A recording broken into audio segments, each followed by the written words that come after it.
Hello everyone, स्वागत है हमारे YouTube चैनल टाइटेनियम एकेडमी में। मैं आपका दोस्त शिवम कुमार आपके समक्ष फिर से एक नया वीडियोस लेकर आया हूं। और जैसा कि एंशिएंट हिस्ट्री का हम लोग जो क्लास चला रहे थे, इसी एंशिएंट हिस्ट्री का आज ये वीडियोस नंबर 2 है। और पिछले वीडियोस में हम लोगों ने क्या देखा था, वेदों के बारे में जानकारी प्राप्त किए थे। इसके अलावा वेदांगों के बारे में हम लोगों ने जानकारी प्राप्त किया था, महाकाव्य के बारे में और कुछ साहित्यों के बारे में भी हम लोगों ने जानकारी प्राप्त किया था। और इसी सिलसिला को हम लोग आगे बढ़ाते हैं। और इसी सिलसिला को आगे बढ़ाते हुए आज हम लोग स्टार्ट करने वाले हैं कि अब हमें जो चैप्टर 1 था कि सोर्सेस ऑफ हिस्ट्री, ठीक है, सोर्सेस ऑफ एंशिएंट हिस्ट्री भी बोल सकते हैं, यानी जो भी हम हिस्ट्री पढ़ रहे हैं उसकी जानकारी हमें कहां से मिलती है, कहां से उसके सोर्सेस को उठाए गए हैं, इसी को हम लोग आगे बढ़ाते हैं। और आज मैं एक ऐसे पॉइंट्स लेकर आया हूं, ऐसे कुछ क्वेश्चंस लेकर आया हूं कि आपको एग्जाम में यहां से एक नए क्वेश्चन आपको दिखने को मिलेगा ही मिलेगा, इसकी गारंटी मैं दे रहा हूं। आज के वीडियोस में कम से कम 2 से 3 क्वेश्चन जो मिलेंगे, कम से कम मिनिमम तो एक क्वेश्चन तो मिलेगा ही, मैक्सिमम 2 से 3 क्वेश्चन मिलेंगे, क्योंकि ये जो आज का वीडियोस है ये काफी इंपॉर्टेंट होने वाला है। अगर आप पिछले प्रीवियस ईयर की बात करें, बनारस यूनिवर्सिटी की जो खुद का उसका जब पेपर हुआ करता था तो उसमें ये सारे क्वेश्चंस एकदम रहते थे।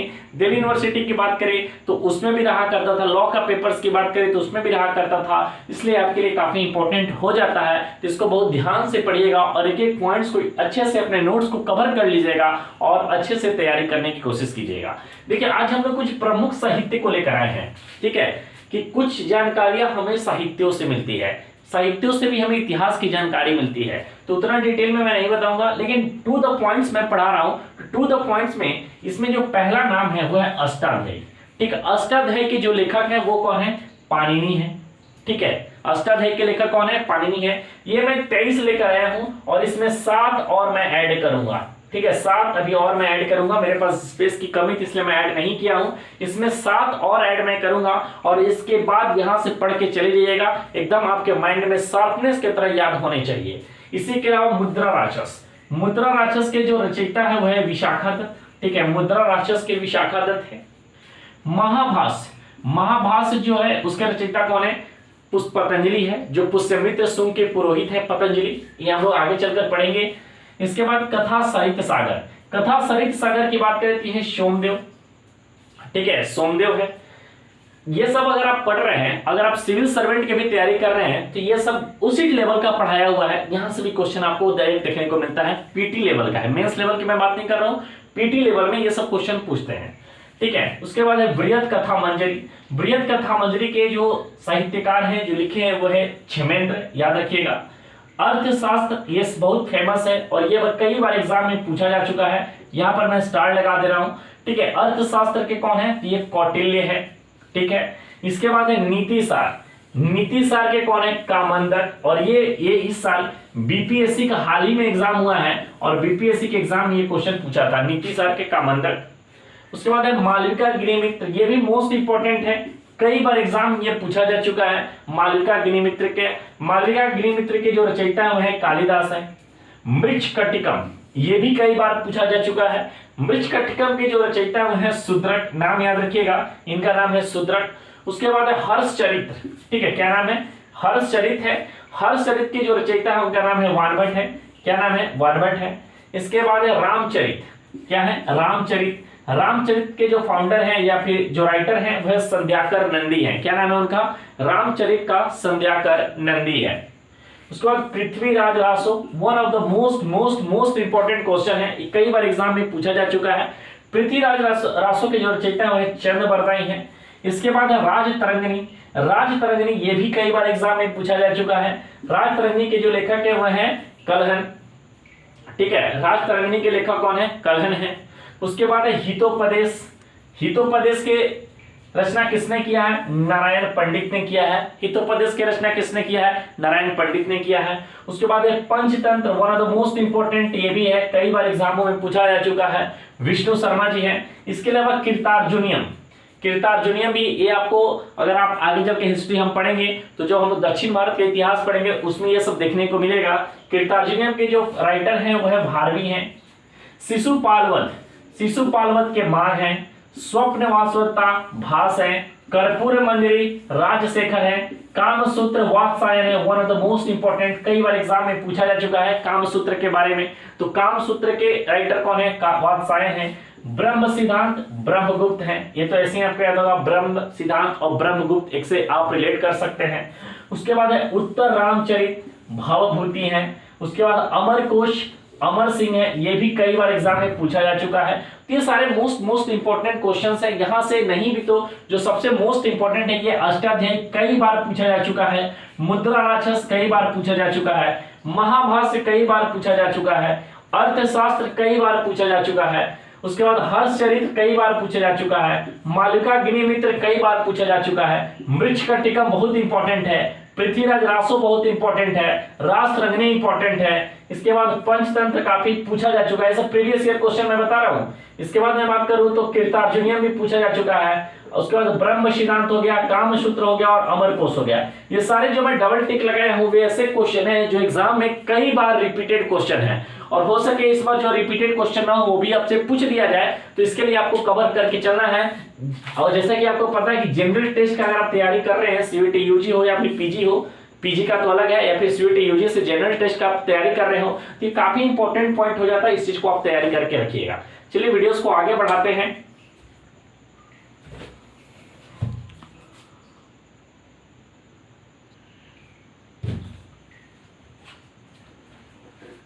चलिए, तो अभी तक हम लोगों ने उतने साहित्य के बारे में देख लिया था, अब कुछ और इंपॉर्टेंट साहित्य हैं। ठीक है, ये कुछ ही है, 1 2 3 4 5 6 7 8 9 10 के आसपास है, ये लास्ट है। इसके बाद हमें यहां पर ही खत्म हो जाएगा। उसके बाद हम लोग जो भी यूनानी लेखक हैं, रोमन लेखक हैं, जो भी भारत में आए थे, उनके बारे में हम लोग पढ़ेंगे।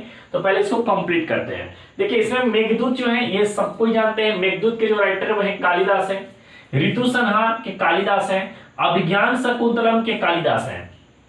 तो कालिदास के 3 हो गए, एक तो मेघदूत हो गया, एक ऋतु संहार हो गया और एक हो गया अभिज्ञान शकुंतलम। उसके बाद बात करेंगे बृहद संहिता। बृहद संहिता के जो राइटर हैं उनका नाम है वराहमिहिर। अब इसको कैसे याद करेंगे? व से बृहद संहिता, व से वराहमिहिर, ऐसे भी आप इसको रिलेट करके याद कर सकते हैं। उसके बाद है पंच सिद्धांतिका। पंच सिद्धांतिका के जो भी राइटर है वो भी वराहमिहिर ही है। इसके बाद करें सूर्य सिद्धांत।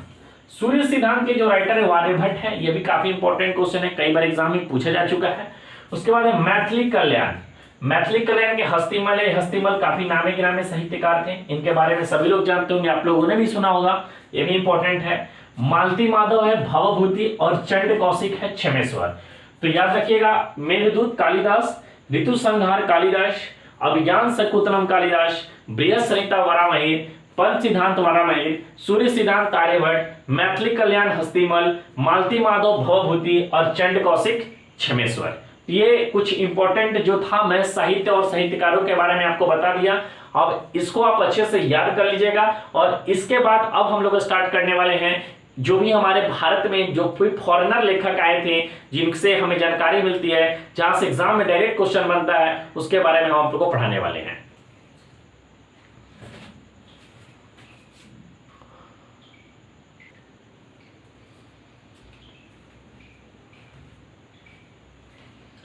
तो चलिए, अब हम लोग जो देखने वाले हैं वो जो भी लेखक जो आए थे, जो भी भारत में जो भी लेखक आए थे, जो भी यात्री आए थे, पहले के समय में होता क्या था कि अलग अलग देशों से अलग अलग देशों में जो घूमने की प्रक्रिया थी, तो जो भी हमारे देश में आए वो कुछ ना कुछ एक पुस्तक लिख दिए, या फिर उस समय जो भी है तो उसको एक रिटन फॉर्म में कर दिए, और रिटन फॉर्म से हमें इतिहास के बारे में उसकी जानकारी हमें प्राप्त होती है।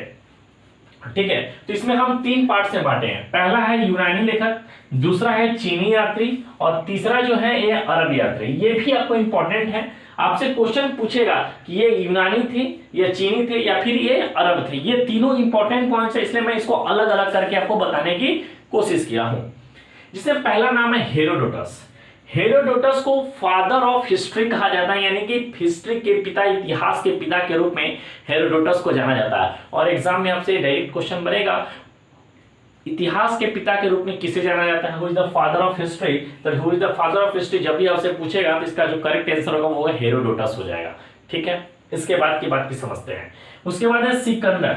जैसा कि आपको पता होगा, मेरे अकॉर्डिंग जो लग रहा है 326 बीसी के आसपास सिकंदर का जन्म हुआ था या फिर भारत आया था, और 323 में आसपास इसकी मृत्यु हो गई थी, जहां तक मुझे याद है। एग्जैक्ट डेट मैं नहीं बता रहा हूं, ठीक है।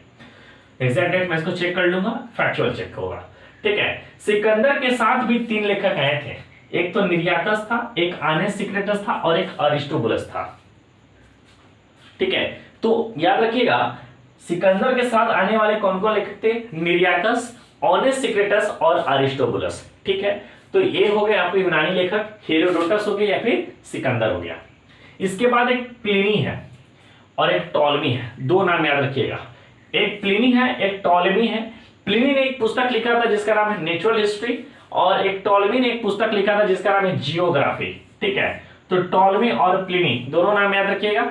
नेचुरल हिस्ट्री के जो राइटर है वो है प्लिनी है, और जियोग्राफी के जो राइटर है वो कौन है? टॉलमी है। दोनों इंपॉर्टेंट है, आपसे एग्जाम में डायरेक्ट क्वेश्चन यहां से बनता है। अब हम बात करेंगे चीनी यात्री के। चीनी यात्री में जो सबसे पहले मोस्ट इंपॉर्टेंट है वो फाहियान, और ये फाहियान से कई बार एग्जाम में क्वेश्चन पूछा जा चुका है, अनगिनत बार क्वेश्चन पूछा जा चुका है, जिसके बारे में मैं बता नहीं सकता हूं। और क्वेश्चन क्या पूछता है?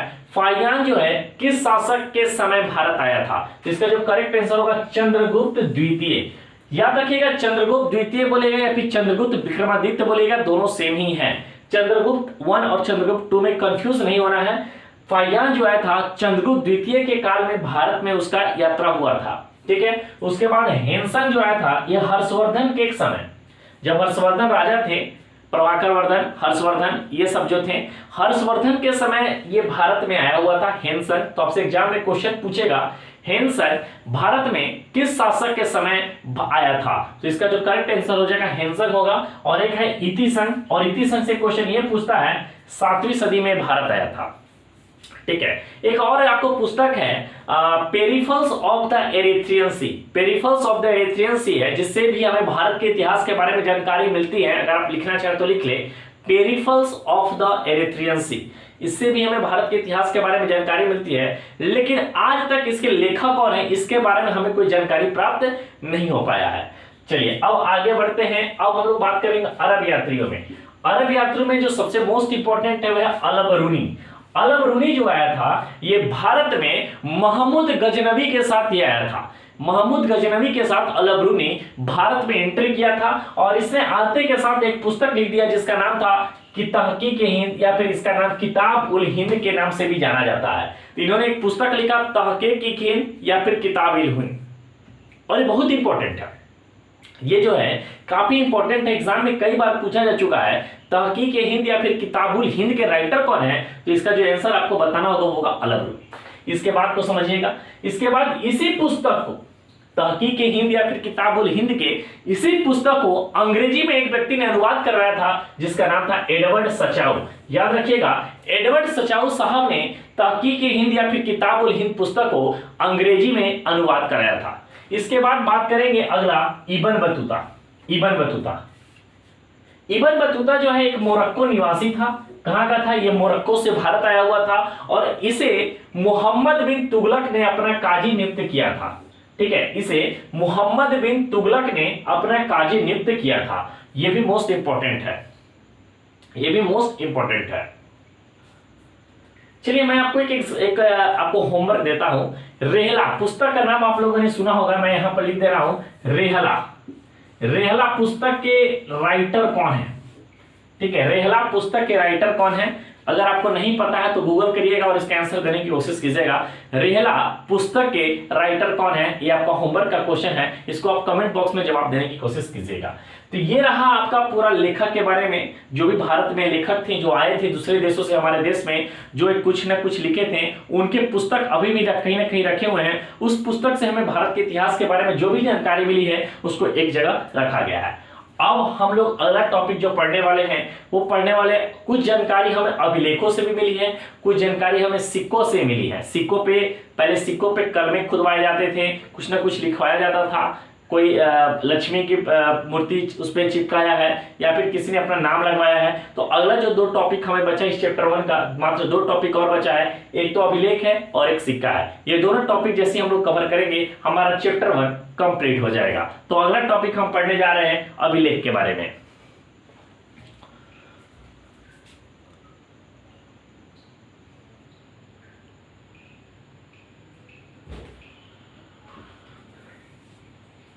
चलिए, तो अब हम लोग बात करेंगे अभिलेख के बारे में। अभिलेखों से भी हमें भारतीय इतिहास की काफी जानकारी मिली है, तो अभिलेखों के बारे में भी पढ़ने की चर्चा की है। और किस अभिलेख से किस शासक के बारे में जानकारी मिली है, यहां से आपके एग्जाम में क्वेश्चन पूछता है, किस अभिलेख से किस शासक के बारे में इसकी जानकारी मिलती है। यहाँ पर मैं टोटल 7 अभिलेख के बारे में चर्चा किया हूँ। ये 7 अभिलेख आपके एग्जाम में काफी इंपॉर्टेंट है और यहाँ से डायरेक्ट वे में एग्जाम में क्वेश्चन पूछता है।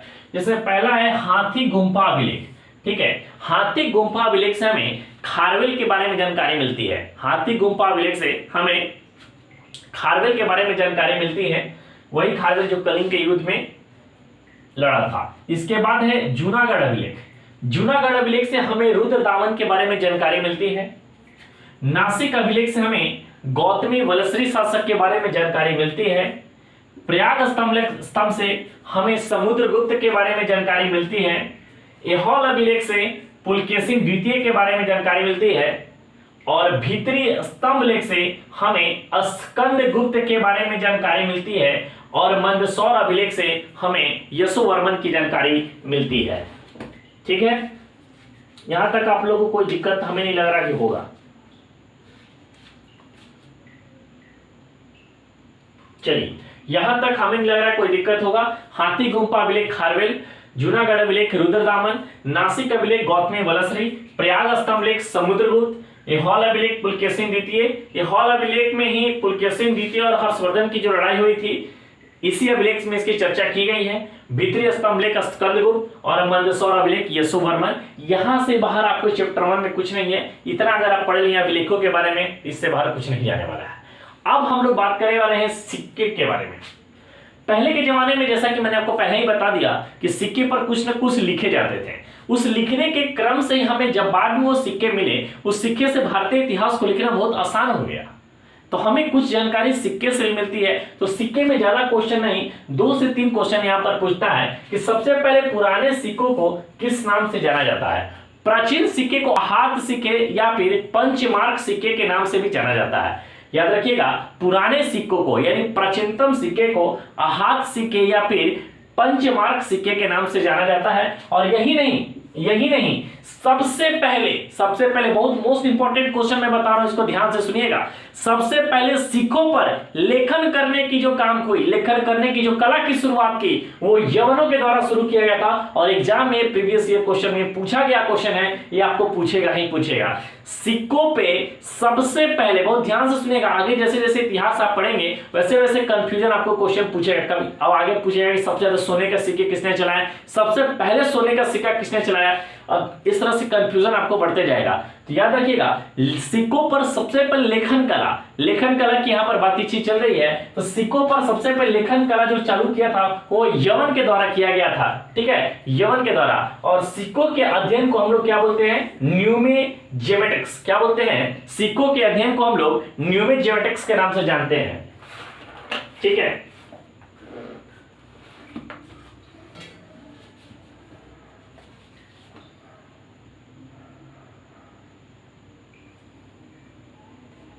चलिए, सिक्कों के अध्ययन को हम लोग किस नाम से जानते हैं, न्यूमिज्मेटिक्स के नाम से सिक्कों के अध्ययन के बारे में हम जानते हैं। ठीक, चलिए अब आगे बढ़ते हैं और आगे बढ़ने के साथ ही ये चैप्टर को हम लोग समाप्त करते हैं। ये था पूरा का पूरा चैप्टर 1, मैंने आपको समझा दिया, पूरे डिटेल में मैंने समझा दिया। चैप्टर 1 में आपको मुश्किल से पिछला वीडियोस मैंने आपको 20-25 मिनट का वीडियोस दिया था और एक थोड़ा सा 15-20 मिनट का वीडियो ये भी हो जाएगा, आधा घंटे के आसपास। तो यहाँ से ये दोनों वीडियोस मिला के आपको चैप्टर 1 कंप्लीट हो गया है। इतना अगर आप पढ़ के चले गए तो कॉमन यूनिवर्सिटी एंट्रेंस टेस्ट का जनरल टेस्ट का पेपर हो या फिर लॉ का पेपर हो या फिर इलाहाबाद यूनिवर्सिटी का पेपर हो या फिर महाराष्ट्र कॉमन एंट्रेंस टेस्ट का पेपर हो, अगर आप हिंदी भाषी हैं तो इसका हेल्प लीजिए, इससे बाहर आपको कुछ नहीं जाएगा। बहुत ही अच्छा कंटेंट दिया हूं, बिल्कुल अच्छा कंटेंट दिया हूं। इसका प्रॉपर नोट्स बना लीजिएगा और प्रॉपर नोट्स बनाने के साथ इसको पढ़िए, याद करिए, रिविजन करिए, क्योंकि हिस्ट्री के ऐसे पॉइंट्स होते हैं जो एक बार पढ़ने से आपको याद नहीं होगा। माफ कीजिएगा, इसको आपको बार बार रिवीजन करना होगा, हर एक पॉइंट्स को याद करना होगा, क्योंकि सारे क्वेश्चन जो है टू द पॉइंट है, सारे क्वेश्चन जो है टू द पॉइंट्स है और आपको याद करना होगा। ठीक है, अगर किसी बच्चे को कोई प्रॉब्लम आ रहा हो या फिर कोई दिक्कत आ रहा हो तो आप कमेंट करके आप हमारे अपने प्रॉब्लम को हमारे पास रख सकते हैं। मैं आपको सॉल्व करने की कोशिश करूंगा। और इस वीडियो को जितना हो सके शेयर कर दीजिए, अपने व्हाट्सएप ग्रुप में शेयर कर दीजिए, अपने दोस्तों तक शेयर कर दीजिए कि टाइटेनियम एकेडमी के द्वारा इस तरह के कंटेंट आपको पढ़ाया जा रहा है बिल्कुल फ्री ऑफ कॉस्ट में। ठीक है, तो और आपको किस तरह के किस सब्जेक्ट पे वीडियो चाहिए तो भी आप कमेंट करके बता सकते हैं। बाकी हमारी टीम के द्वारा बहुत जल्द आपको टेस्ट सीरीज पे भी काम चालू होगा, क्योंकि एग्जाम से आपको 2 महीने पहले उसको प्रोवाइड करवाने की कोशिश की जा रही है, तो उस पर काम ही चल रहा है। तो देखते हैं, जैसा होगा आपको बताया जाएगा। और फाइनली आपको अगर हमारी वीडियो अच्छी लग रही हो तो वीडियो को जरूर लाइक जरूर कर दीजिएगा। चैनल से अगर पहली बार जुड़े हैं तो चैनल को सब्सक्राइब जरूर कर लीजिएगा। थैंक यू सो मच, मिलते हैं नेक्स्ट वीडियो में। जय हिंद।